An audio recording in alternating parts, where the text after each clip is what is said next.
here's how I create this horizontal section using Next.js, Tailwind CSS and Firmware Motion. My name is Zerfan, so without any further ado, let's get into the video. Alright, so first thing first, what you want to do, you want to create a new projects file. I'm sorry, there's a typo there, so you want to use the usual shortcut, and then I'm going to start it immediately here.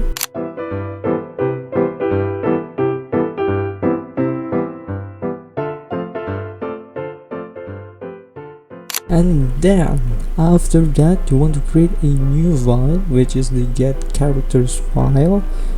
So there we go. And then for the codes, I'm going to copy paste it from my other projects. So there's two errors there.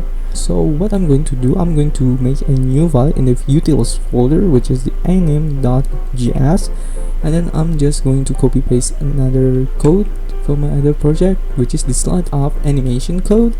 As you can see, you can do it with pause the video. Alright, so the next thing is the cn error, which is came from the add lib and utils.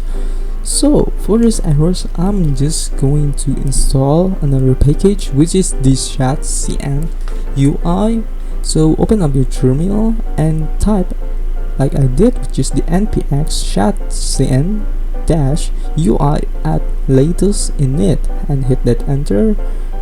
Wait for it, and then you want to choose the New York, the slate, and yes. And then after that, there we go, the error now is gone. So now we can go back into the products again, and then for this time I'm going to create another file, which is the link button here. So for the code, I'm just going to copy paste it. They came from my other projects. So there's two error also, but for the button, I'm going to add it from the cn UI. So npx cn-ui as latest and add button, and then hit that enter, and you want to wait for it a little bit, and there we go. Simple as that, right? So we're going back to here. You can delete that import, and then I'm going to import it like this, that came from UI/button, and then I'm going to fix the error, which is the variance error, as you can see. So for this variance, I'm going to copy paste it from my button on my other project here. So I'm going to copy and paste it here. Okay, so that should be resolved the error, and there we go, the error now is gone. So the next thing what we're gonna resolve is this link transition link component. So in my opinion, we don't need it right now, so I'm just going to delete this thing and instead using the link that came from the next link. And there we go, and then I'm going to delete this label, and then after that this should be resolved everything, and then we can go back into the products. So in this products, I'm going to start making the animation. So constant title, and use the reference as usual and set it into null. And after that, I'm going to create another constant, which is the products, and using the same useRef and initiate it with null value. And then after that, I'm going to create another constant, which is the isInView, which is the boolean, and using the useInView hook that came from the Firmware Motion, and set it with title, comma, and set the margin into 1%. And then I'm going to create another constant, which is InView products. So use InView, same as the earlier ones, but the difference here, I'm going to set the margin into like 20% of it. So the next thing what I'm going to do, I'm going to make another constant, which is the scroll y progress that came from useScroll.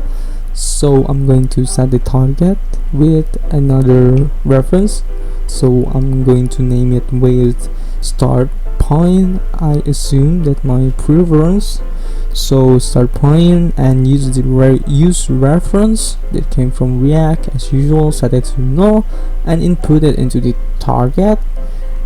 There we go, start point, there we go, and then use the reference on the section.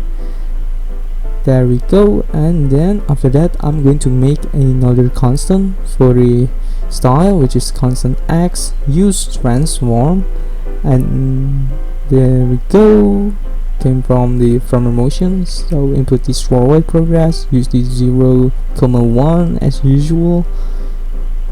So I'm going to set the animation and with the 0% and start it from the minus 75%.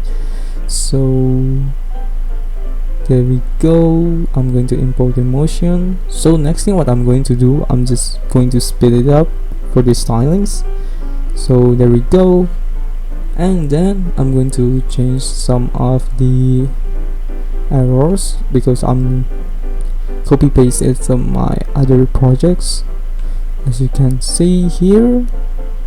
There we go, and I'm going to import it there, the button also, and then the SVG, the file SVG came from lucid-react, and then there we go, I guess. So the last thing what I'm going to do, I'm going to import these pictures, these images. So I'm going to copy paste it from my other projects here.